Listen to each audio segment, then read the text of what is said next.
Bom dia a todo mundo. Acho que é um prazer estar aqui nesse evento promovido pelo Juliano. A gente dá os parabéns para ele pelo esse primeiro encontro. A gente faz votos aí que venham vários, né, Juliano? A gente já tem uma conversa e um contato anterior sobre manejo de pastagem, todas as discussões que envolvem a parte de pastagem voltada mais para a parte regenerativa, para a parte mais ambiental ligado à ecologia. E eu fiquei muito feliz com o convite. O objetivo nosso aqui hoje é falar um pouquinho sobre o manejo. O manejo e o tema proposto, né, se a gente for parar para pensar sobre manejo, a gente engloba tema aí para a gente conversar uma semana aqui. Mas a gente tentou focar aqui mais na parte de relação planta e animal para complementar também com a palestra da professora Ludiana, que vai trabalhar com a parte de solos. Então, construindo resiliência e estabilidade em ambientes pastoris vai ser o foco que a gente vai trabalhar aqui hoje. Para começar, só para divulgar um pouquinho, né, eu sou professor da Universidade Estadual de Montes Claros, Departamento de Ciências Agrárias. Não sei se vocês conhecem, né, o nosso campus lá em Janaúba. Conversei com alguns produtores aqui, o pessoal, vários não conhecem lá na região norte de Minas, né? A gente tem algumas graduações, né, agronomia, zootecnia, medicina veterinária, engenharia florestal, gestão do agronegócio e alguns cursos de pós-graduação também, como doutorado em produção vegetal e também o mestrado em zootecnia, além dos técnicos. Está aqui uma imagem aérea, uma parte do campus aqui, do lado esquerdo, vocês estão convidados a ir lá conhecer, tomar um café com a gente. Aqui está próximo à barragem do Bico da Pedra, né, que é uma fonte de água lá para o sistema predominante na região, que é a irrigação, né, a fruticultura irrigada, além da pecuária de corte, que é muito forte lá também. Então, já começando, né, em que se complementa, né, e como a gente vai seguir ao longo da nossa apresentação. O foco nosso é falar um pouquinho de ecossistema e falar um pouquinho da relação planta e animal, especificamente, né, detalhar um pouquinho sobre isso. Então, a gente vai falar um pouco sobre o ecossistema pastagem e trabalhar um pouco principalmente nessa relação aqui de crescimento do capim e também na relação dos animais com o pasto, falando um pouquinho de raiz também. Não vamos entrar tanto em solos, né? A próxima palestra vai englobar mais a parte de solo e de carbono. E vamos transitar em alguns tópicos aí para a gente chegar nesse objetivo, que é trazer essa mensagem sobre o manejo. E a mensagem principal que a gente já pode antecipar é que o manejo de pastagem, para a gente encontrar um ponto de equilíbrio ótimo, tem que ser um manejo que englobe o melhor para a planta forrageira e também para o animal. Se a gente balancear para um lado ou para o outro, a gente vai ter um desequilíbrio aí, que a gente vai notar e discutir um pouquinho sobre isso também. Para começar, eu gosto de trazer essa imagem, que é a coevolução de plantas e herbívoros, para discutir e fazer a gente imaginar um pouquinho como que isso evoluiu ao longo do tempo. Os capins que a gente usa hoje, eles vêm predominante de um ambiente natural, do ecossistema pastagem nativo, onde eu tenho uma grande biodiversidade de plantas forrageiras e de animais também, tendo uma relação direta de coevolução. Ou seja, o boi, que veio e evoluiu desse sistema como animal ruminante, provém de uma evolução ao longo do tempo de animais que, em milhões de anos, tiveram contato direto com um ambiente de savana, aqui no caso africana, né, coevoluindo em termos de desenvolvimento da parte digestiva dele. O animal ele tinha que consumir rapidamente a forragem e levar isso para outra área para digerir, né, porque tinha predadores ali esperando ele, é o que fazia o controle da lotação, né? Na natureza seria ali os carnívoros. Então eles evoluíram, desenvolvendo o rumo, e a planta forrageira também, com uma série de mecanismos, né, de tolerância ao pastejo, por exemplo. Um desses mecanismos seria, basicamente, evitar a boca do boi. Os pontos de crescimento do capim, no caso das gramíneas nossas, que vieram dessa região, né, a grande maioria, seria manter um pouco mais perto do solo para o gado ir lá consumir e não matar aquele capim, ele não ser anual. Então, os dois evoluíram ao longo do tempo. E a gente vai falar um pouquinho dessa relação, né? Então, provém de um ambiente biodiverso que evoluiu ao longo do tempo até os sistemas mais conhecidos. Aqui, perdoe um pouco aqui o texto em inglês, mas só para mostrar um pouquinho que o homem entrou nessa fração muito recentemente, 12 mil anos, 14 mil anos, com a atividade de pastoralismo, né? E esse artigo faz um detalhe muito interessante, uma visão, que é pegar esse conhecimento do pastor, dos animais, inclusive do cão aqui, guiando os rebanhos em áreas naturais, e existe uma lógica sobre isso. Essa pesquisa desenvolvida na França mostrou que o conhecimento do contato íntimo do homem com o animal evoluiu de forma que o homem conduzisse o rebanho de maneira sistemática pela área, ou seja, o processo de observação do meio natural fez com que o conhecimento do ser humano evoluísse em termos de entender o animal.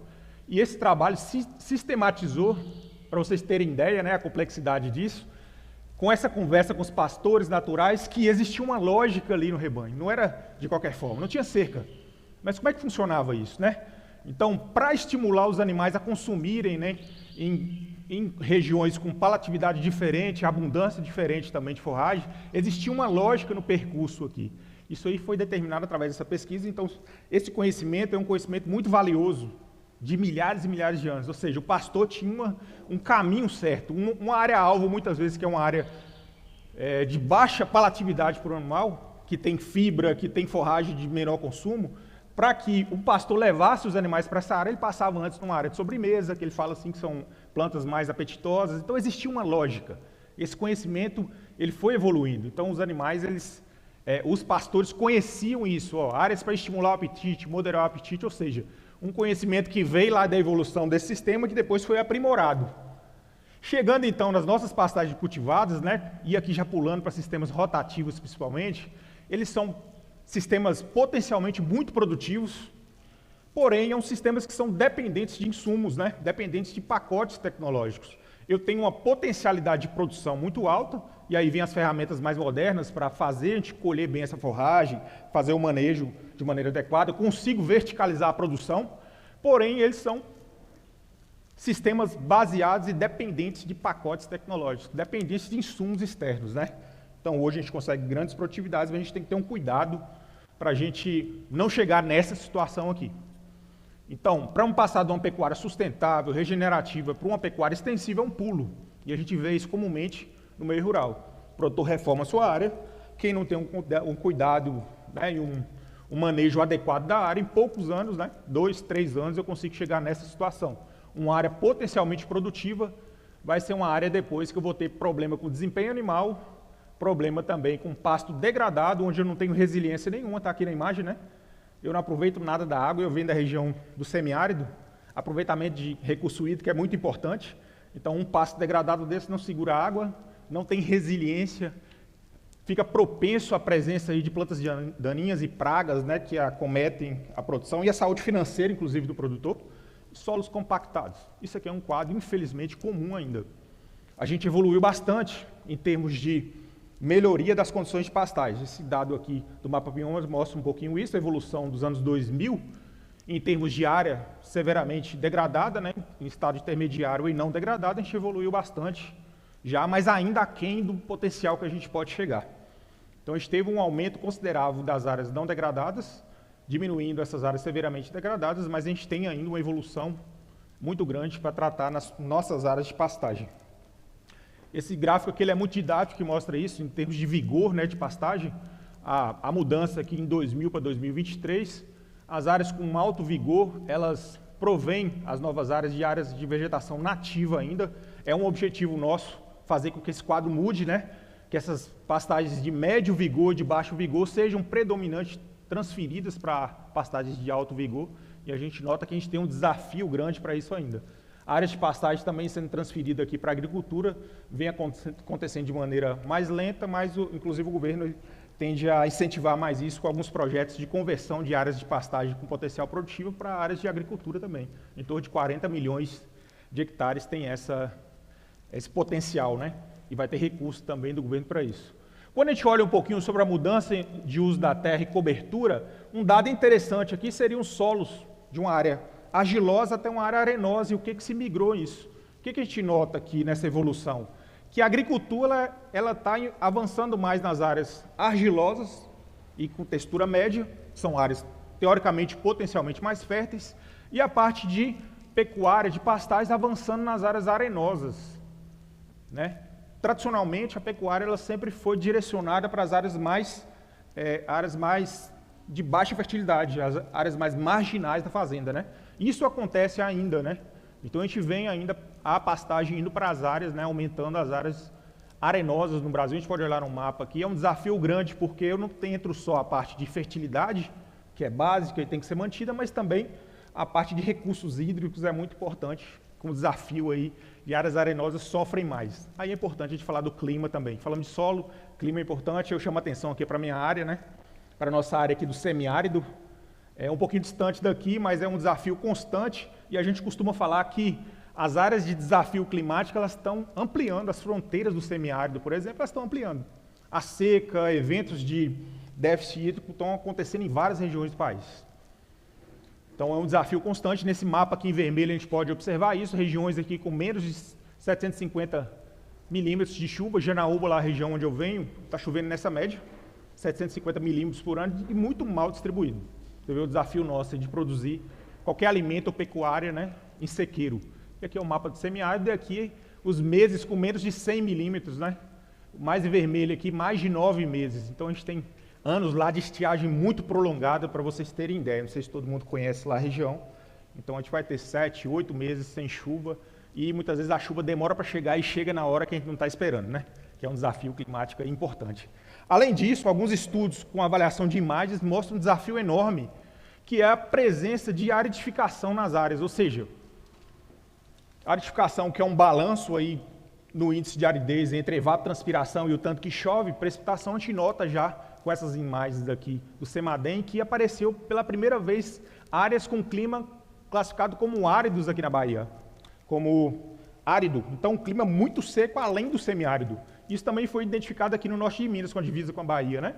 Só para vocês terem ideia do desafio, não só de solo, mas também de clima que a gente enfrenta. Pra vocês terem ideia como a área semiárida vem avançando, nos últimos 5 anos, né, a gente dobrou o número de municípios que são classificados dentro da área semiárida no Brasil e no norte de Minas também.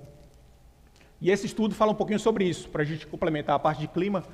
Um estudo que fez uma correlação e deu uma alta correlação entre degradação de pastagem, precipitação anual, sazonalidade de precipitação e temperatura do ar. Isso aqui é o norte de Minas, pessoal. E essa área mais escura aqui é a área que teve maior correlação. O que seria essa correlação? Áreas que têm temperatura maior, ou regiões, onde você tem má distribuição de chuva, um volume, né, precipitação baixo, elas são mais propensas ou mais sensíveis à degradação. Isso é um recado que a gente passa para os produtores de lá. Vocês têm uma responsabilidade maior de não deixar seu pasto degradar. Por quê? Numa condição mais quente, mais seca, a degradação do pasto ela é mais sensível. Ou seja, esse é um problema do Brasil inteiro, mas lá e nessas regiões que tem um problema de seca, é muito importante a gente tomar cuidado para evitar a degradação dessas pastagens. E o que a gente pode fazer para tentar evitar um quadro desse, né? Aqui eu chamo bastante atenção para o clima, né, para isso. Existem algumas estratégias, a pecuária regenerativa é uma delas, né, e muito importante e vem sendo discutida. Existem outras estratégias também tidas como estratégias de resiliência, adaptação ou mitigação. Esse artigo, né, e essa adaptação que a gente fez aqui mostra um pouquinho dessas 12 estratégias aqui. Resiliência, o que quer dizer resiliência? Seria a capacidade de um ecossistema sair de uma condição estressante, como a seca, por exemplo, e se recuperar rapidamente. A adaptação seria uma variação mínima, um efeito que o estresse pode proporcionar, e a mitigação, a diminuição dos efeitos, né, de extremos climáticos, de variações de chuva, né? Então, várias estratégias podem ser utilizadas para você melhorar sua resiliência, adaptação e mitigação. E se a gente observar aqui nesse leque de opções que a gente pode trabalhar, a maioria ou a grande maioria delas são estratégias de baixo custo para o produtor. Adaptações, uso de conhecimento, qual é o insumo mais barato e mais importante para usar na pecuária? É o conhecimento, né?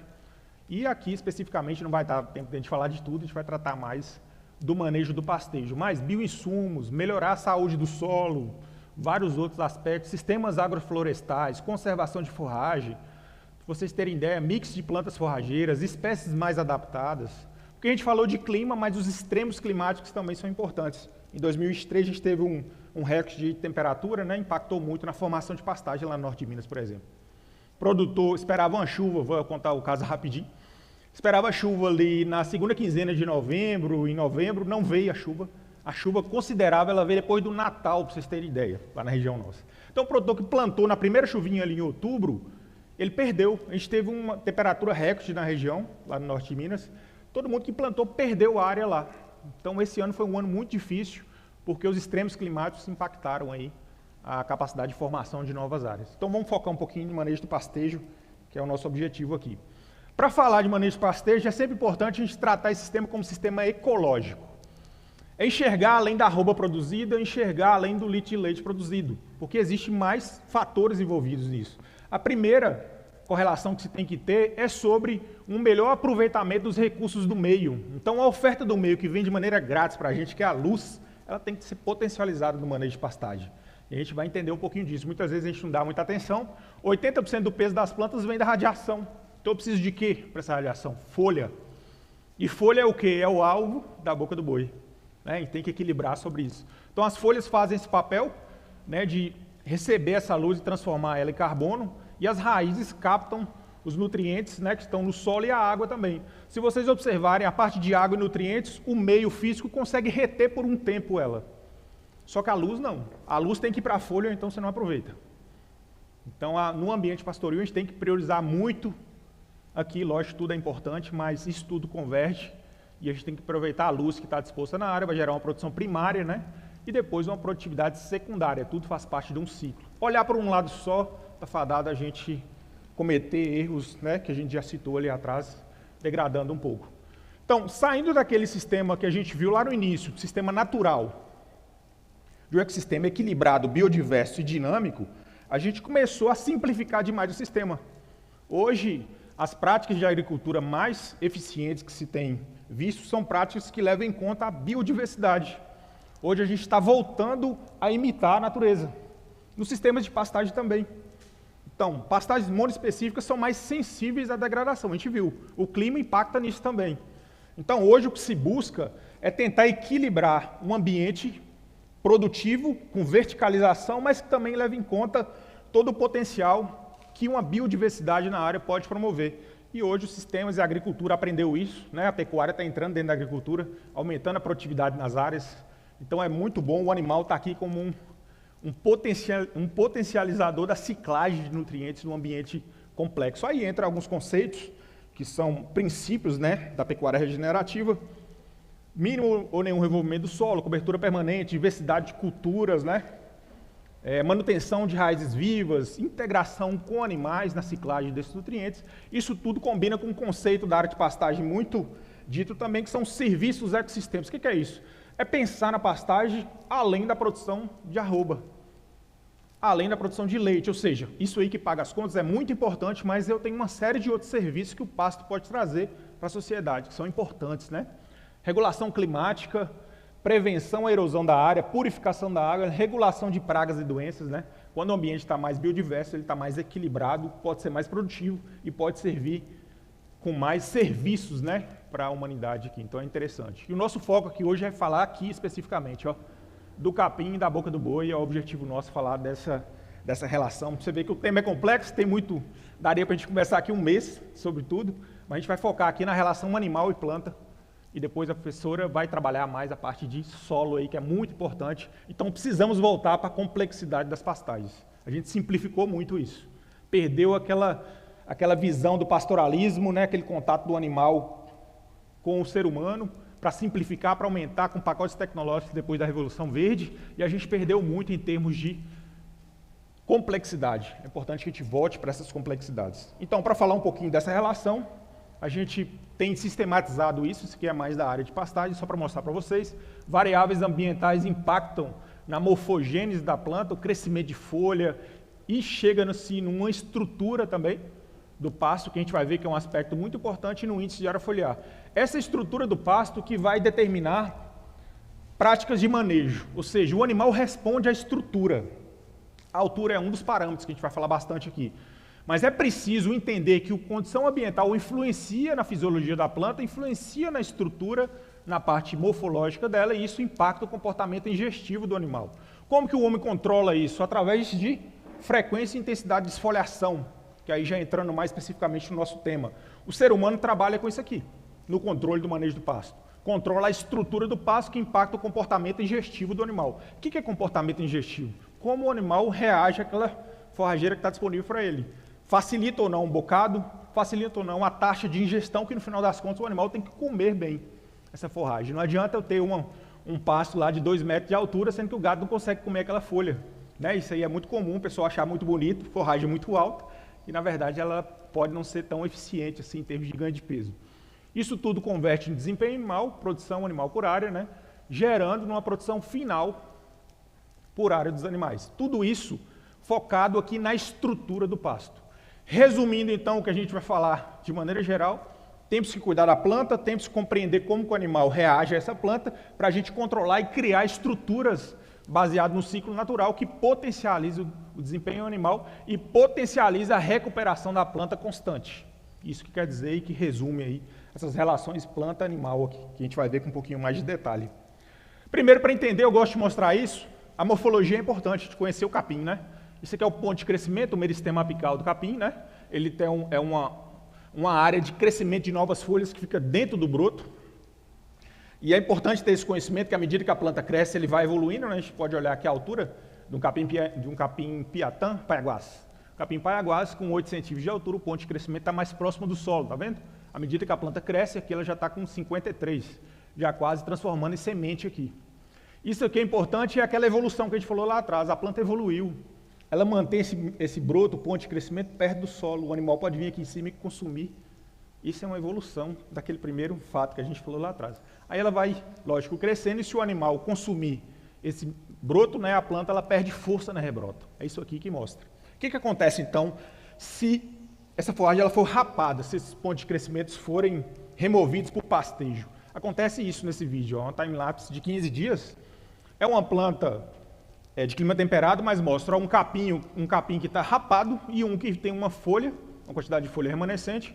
Notem que, nesse caso aqui, como não tinha nenhuma folha, a planta ela tem que vir praticamente da sua reserva orgânica. A reserva orgânica é o quê? O excesso de açúcar produzido no processo de fotossíntese que vai para a raiz, para o rizoma e para a base do colmo.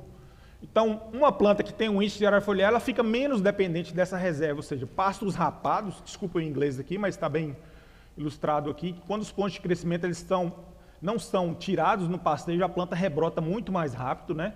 Quando você tira os pontos de crescimento de um pasto maior, por isso que existe um manejo de altura bem equilibrado. Essa rebrota ela acontece, mas de maneira muito custosa e lenta para o animal. Isso aqui, ao longo do tempo, vira uma condição crônica. Então, a planta chega a um ponto que ela não consegue mais responder e vai morrer. Então, essa é uma prática de manejo também importante da gente observar. Daí a gente entra um pouquinho para conhecer como um pasto cresce. Como que o pasto cresce? Nessa curva em S aqui, sigmoide. É uma curva bem antiga, já discutida em várias vertentes, né? Mas olha, desde 1950 se conhece isso. Uma planta, quando ela está no processo de rebrota, ela tem ainda na fase inicial aqui um crescimento mais lento, ela precisa se recuperar. É isso que a gente viu naquele vídeo ali. Depois uma fase linear, de crescimento rápido, e uma estabilização. Isso mostra um pouquinho. E eu gosto de mostrar essa imagem para falar para os produtores, porque o manejo de pastagem no Brasil foi por muito tempo pautado por dias fixos. Você vai lá, coloca os animais com período de rebrota de 28 a 35 dias. O que isso quer dizer? Está vendo a mesma curva aqui, ó. Porém, essa curva ela pode ter tamanhos diferentes e períodos de resposta, principalmente da fase 2, diferente aqui. Então, se eu tenho um manejo e priorizo e fixo um dia, eu posso perder 2 ciclos de crescimento do pasto aqui. Por isso que o manejo de pasto não pode ser baseado em momentos fixos, tem que ser baseado na fisiologia da planta. Você observar ela e à medida que a gente vai ver que a gente pode observar, isso é a altura do pasto prioritariamente, né? Mas um pasto que esteja numa condição boa de chuva, com fertilidade, com potencial produtivo, ele vai ter um período de descanso muito mais rápido do que um pasto que está numa condição de seca, um solo degradado, ele demora mais. Se eu fixo e bato o martelo num período só, eu posso estar evitando de tirar o máximo de proveito da área e também degradando essa área. Por isso que o manejo tem que ser dinâmico. Daí surge a importância de observar a luz. E o manejo de pastagem evoluiu nesse sentido. Entender que a luz é o principal componente. Lembra que a gente falou lá atrás? As plantas têm que ter a capacidade de captar essa energia que vem grátis para a gente, né? Para as plantas e converter isso em produção. E como a natureza é inteligente nesse sentido.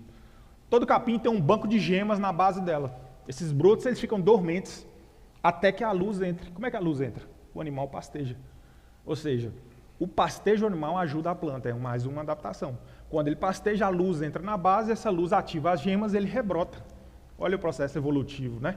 De relação animal-planta é importante. Então a luz entrou como um componente muito importante no manejo de pastagem, em que observou-se com uma série de estudos, né, que à medida que a planta vai crescendo, ela vai interceptando essa luz. Quando chega num ponto de 95% de interceptação, eu tenho um alongamento de haste muito proeminente, né, senescência muito alto e o acúmulo de folha ela tende a cair.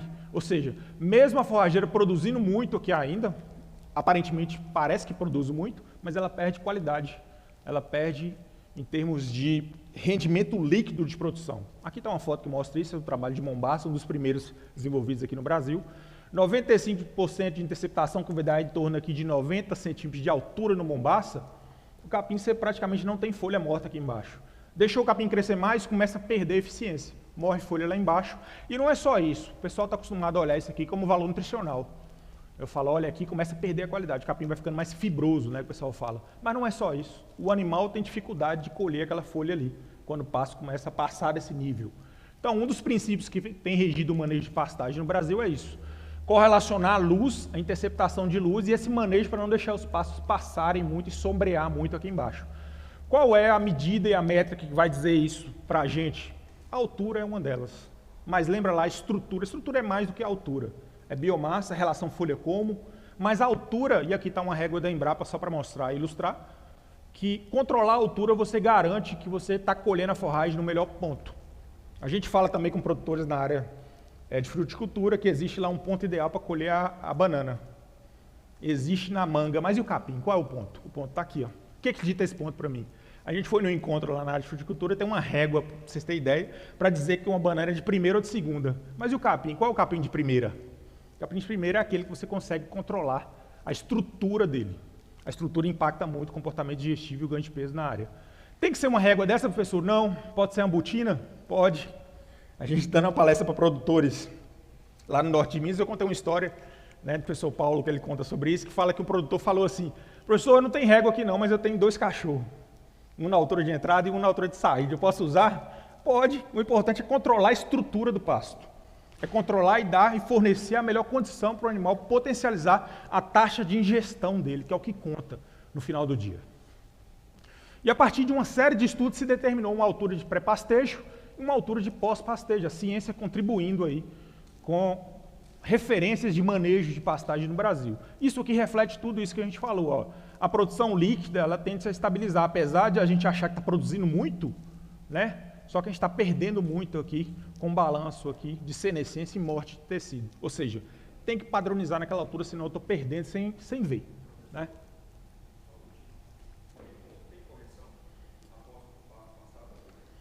Tem correção, só que depende da estrutura. Se a estrutura estiver muito passada, você pode roçar seu pasto para resetar. Só que tem um momento certo para fazer isso. Por exemplo, agora na seca, você tem muito pasto passado. Agora não adianta, porque não choveu ainda, mas aqui até que eu falo seca, mas aqui até que está começando já no processo de chuva, né? Essa roçada, esse reset, né, de um passo muito alto, para você reiniciar, é bom no início das águas, porque tem estudos que mostram que o capim dá uma explosão de crescimento. Só que se você fizer isso no momento errado, no caso nosso lá no meio da seca, não vai adiantar nada. Você vai jogar palha por cima, essa palha vai atrapalhar, inclusive, a luz chegar lá embaixo quando começar a chover. Então dá para corrigir. Mas o ideal é ajustar a carga animal com capacidade de suporte ao longo das águas para evitar o problema. Falando, depois a gente pode falar, não sei se eu respondi. Falando um pouquinho mais de alguns exemplos sobre isso, olha que interessante esse trabalho aqui da Gimenez. Ela testou no Marandu, Braquiarão, uma altura de 25 centímetros e 35 centímetros. É interessante falar isso, que quando você fala com o produtor e fala 35 é a altura de entrada, isso aí é o resíduo que eu deixo. Né? É muito comum, porque o braquiarão cresce muito, né? Mas a pesquisa mostra que as alturas de manejo são mais baixas para o braquiarão. Quando ela testou as duas alturas, o que ela achou interessante? Só o fato de você diminuir 10 centímetros na altura do pasto, você aumenta o desempenho em termos de GMD 31,6% aqui. Ó.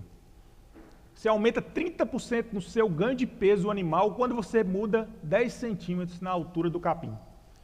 Isso aqui se chama tecnologia de processo. É você pegar sem gasto adicional, sem uso de adubo, por exemplo, e consegue ter um desempenho animal na área só fazendo isso. Aí o Juliano trabalha muito com isso, que é a divisão de pastagens, para você tirar e aumentar a eficiência de pastejo da área. Veja bem, a gente gosta de chamar a atenção do produtor. Ó. Qual que é o insumo mais importante no manejo de pastagem? Conhecimento. Conhecimento. O outro fator que ela testou, adubação nitrogenada. Estou andando aqui, estou tropeçando nas coisas. 50 e 200 kg de N. Note aqui, quando ela vai fazer a avaliação da adubação, aumentar aqui 200 kg de nitrogênio, né? Na área aumentou só 23,8%, ou seja, o ganho com a adubação deu menor desempenho animal por área, quando comparado com um simples controle da estrutura do pasto, que é um controle barato, que é uma medida de processo.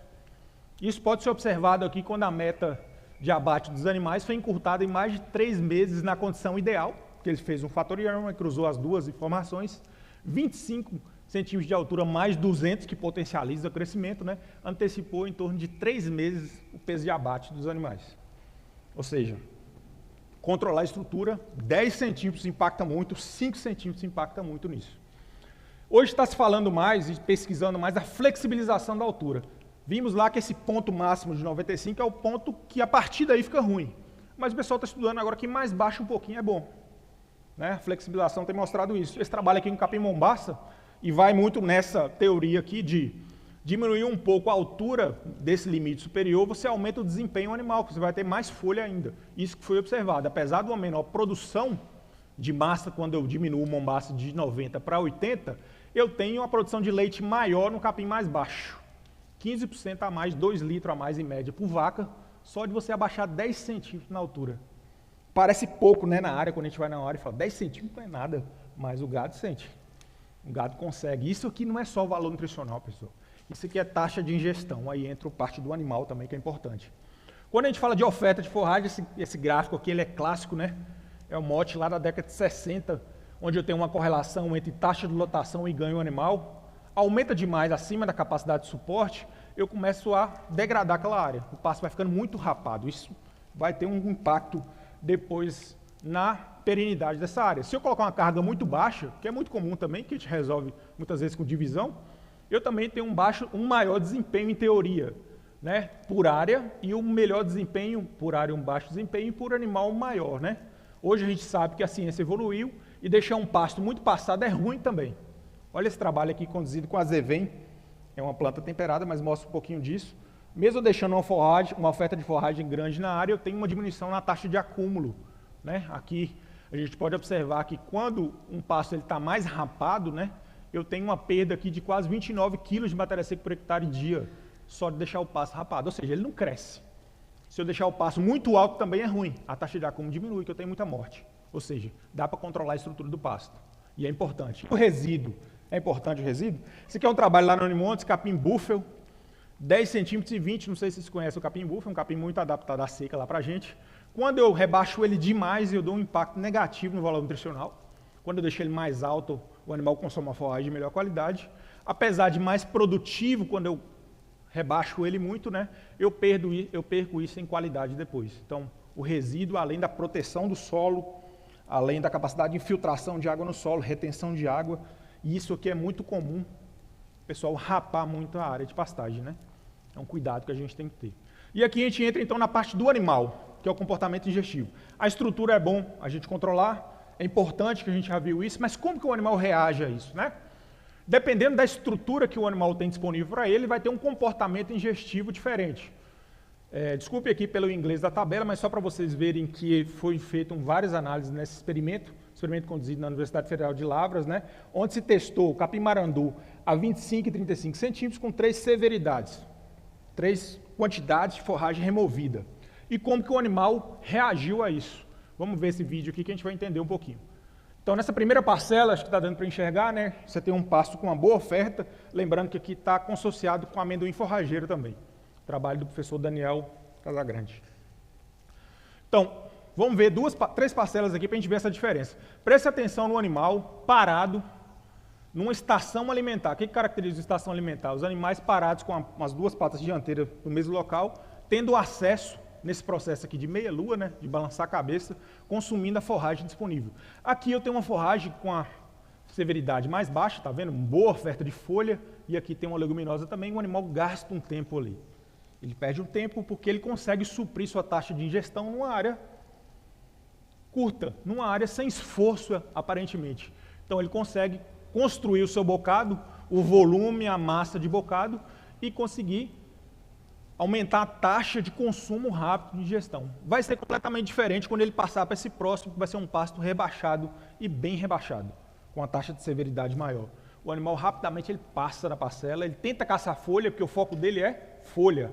Ele busca folha. Ele precisa maximizar o processo de apreensão de forragem. Então, olha o tempo que ele está gastando nessa parcela. Para vocês entenderem, ó, parcelas pequenininhas, e cada uma numa estrutura diferente, o animal faz um percurso ali, e o pessoal vai contando quantos bocados são feitos, o tempo que ele gasta em cada parcela, isso correlacionado depois e discutido.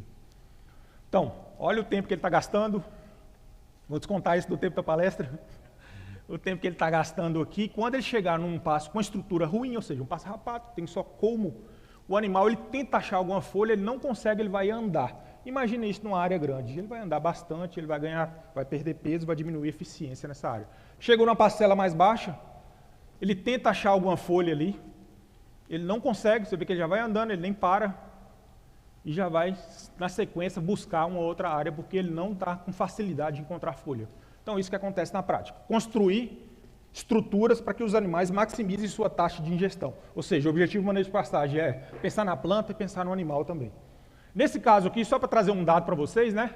O animal ele dá de 30 a 70 bocados por minuto, que é o ato dele buscar a forragem. Dependendo de como essa forragem está disponível, ele vai ser mais eficiente nisso ou não. Aí tem um dado interessante, né? Uma pesquisa do professor Paulo, que ele, da URGS, né? Grupo de Estudo de Ecologia de Pastejo, que ele fala, ó, geralmente o animal ele tem 50 bocados por minuto, gastando no tempo, durante um dia, 450 minutos para pastejar, para conseguir consumir a forragem que ele tem exigência durante o dia. Se aumentar meio segundo nesse ato dele de bocado, isso pode se transformar num tempo aí de 637 minutos, né? Quase 2 horas a mais que ele tem que passar no campo. E ele passa em média de 7 a 8 horas por dia. É seguido? Não é. Ele prioriza o pastejo dele no nascer do sol e no pôr do sol. Beleza. Vou antecipar aqui que o meu tempo está corrido. Então, o que seria interessante, nesse caso, quando eu olho o animal, é maximizar estruturas que aumentem o potencial de bocado dos animais. Então, quando ele entra numa parcela nova, ele tem isso aqui disponível. Forragens bem distribuídas, num extrato maior, com maior facilidade de consumo, e à medida que ele vai consumindo, isso vai abaixando e dificultando o ato dele de consumir forragem.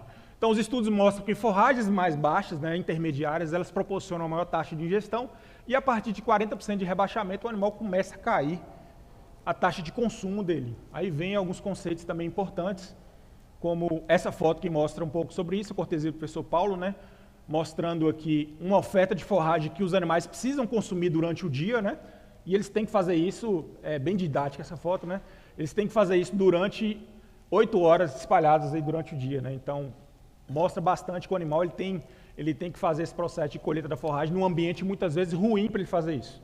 Então o desafio é ele consumir toda essa forragem com a exigência que ele precisa em pouco tempo, né, ainda mais as vacas de leite que tem ordenha, tem outras atividades aí, então são importantes. Esse estudo resume o que a gente falou. Pensar na planta forrageira e também pensar no comportamento ingestivo animal. Essa ilustração mostra um pouquinho, então o animal ele tem um pastejo em horizontes e também olhando de maneira vertical, a gente nota que tudo isso converge no desempenho animal. Manejar a pasta é olhar os dois, a planta e olhar também o animal. Passando já e caminhando para o final, a gente ia falar um pouquinho também de raízes, mas não vou nem adentrar tanto em raízes. O manejo do pastejo impacta na produção de raízes. Isso aí é bem dito e bem conhecido já. A partir de 50% da remoção da parte aérea da planta, ela não tem nenhum detrimento ainda em termos de crescimento de raiz. Abaixou a mais de 50%, a raiz começa a morrer. E ela paralisa seu crescimento. Por quê? Porque a planta prioriza a parte aérea. Sempre ela vai priorizar a parte aérea. Se eu dou uma condição que eu não tenho mais parte aérea, eu impacto a produção de raízes depois. Então, pasto rapado não é uma boa opção. E as ilustrações mostram isso. Alguns trabalhos mostram isso também, né? Pastos mantidos mais altos, com resíduos mais altos, produzem mais raízes, né? São os resultados desses trabalhos aqui. E isso mostra também isso, ó, 50% de remoção, não tenho nenhuma penalização no crescimento, a partir de 70% aí sim, eu já começo a perder raiz. Isso é importante também a gente considerar. E esses trabalhos mostram muito isso. Pastejos mais leves, com resíduos com intensidade maior e resíduo menor, geram produções de raízes, inclusive na época da seca. Ou seja, pastos manejados na seca, é interessante fazer de acordo com essas pesquisas, né, um pastejo mais resiliente. Compactação é um problema também. Olha esse trabalho aqui interessante do Tiago, o professor Tiago da UFMG, dos alunos dele, né, do Janderson aqui. É um trabalho que não foi publicado ainda, mas o Tiago cedeu os dados aqui gentilmente. Isso aqui é um capim búfalo, gente, que é uma espécie adaptada lá na região, com níveis de compactação do solo. Olha como a compactação diminui o crescimento de raízes. É muito forte, muito didático a gente mostrar isso, porque dependendo do solo e como ele estiver compactado, a raiz não acha lugar para crescer. Isso impacta a produção, mais de 74% aqui, quando eu levo em consideração a parte aérea, e mais de 68%, né, aqui em termos de raiz. A planta não gosta de solo compactado.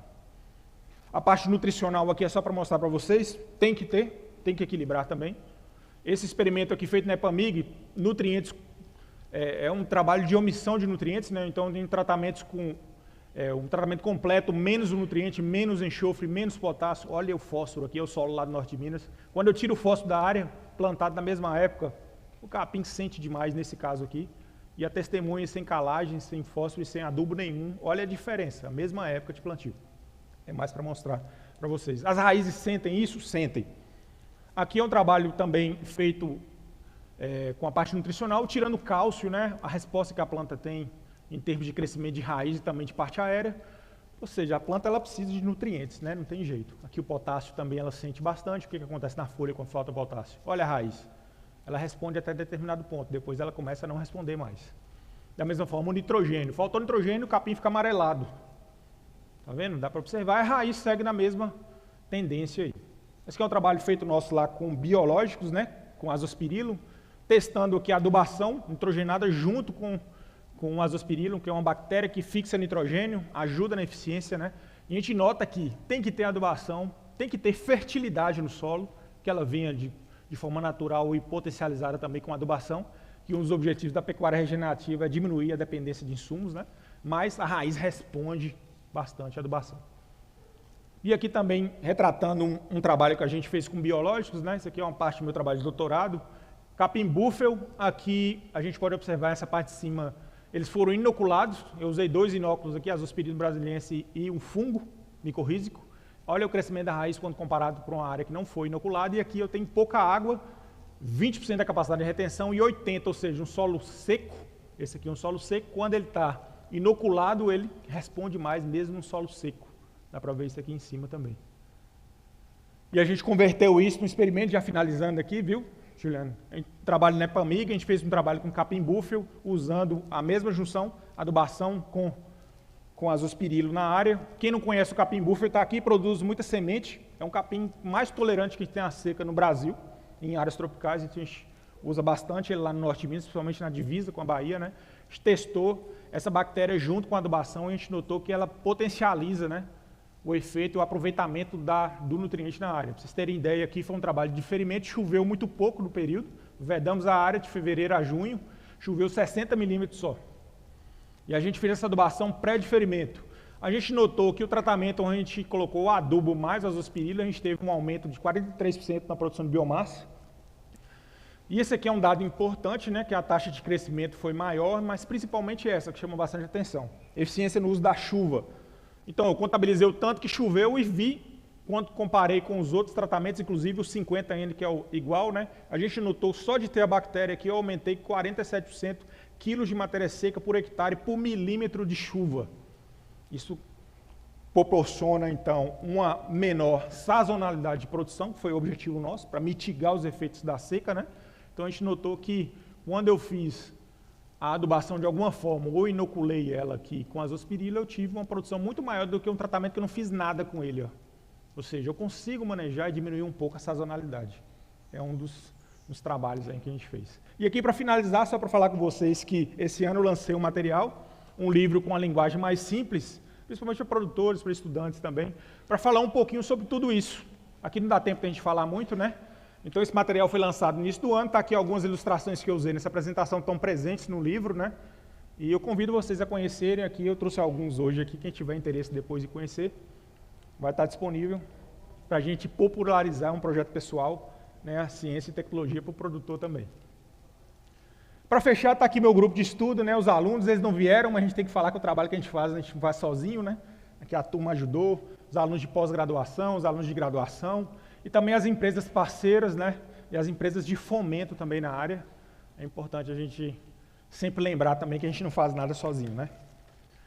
E é isso, pessoal, essa era a mensagem que a gente tinha para falar hoje. Acho que tinha muito assunto para conversar, dava para conversar uma semana aqui, mas eu tentei ser rápido aqui para mostrar tudo para vocês. Muito obrigado, viu, pela atenção.